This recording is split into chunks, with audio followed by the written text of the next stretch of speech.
How to remove followers on Instagram. Let's get started. Launch your Instagram. Make sure you have already logged into your account. Now navigate to the profile page. Once you're over here, you're going to find the section of followers and following. As you want to remove the followers, navigate to the section followers. Here you're going to find the list of the followers. Head over to the profile of the follower that you want to remove. Once you're in the profile, at the top right corner, you're going to find 3 dots. Clicking on that, bunch of options will appear. From this list of options, select the option Remove Follower. Now, a pop-up will appear. Click on the option of Remove for the confirmation. And just with that, the person will be removed from your follower list.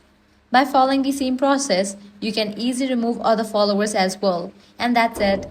This is how you can easily remove followers on Instagram. If this guide helped you out, do not forget to like, share and subscribe. Thanks for watching.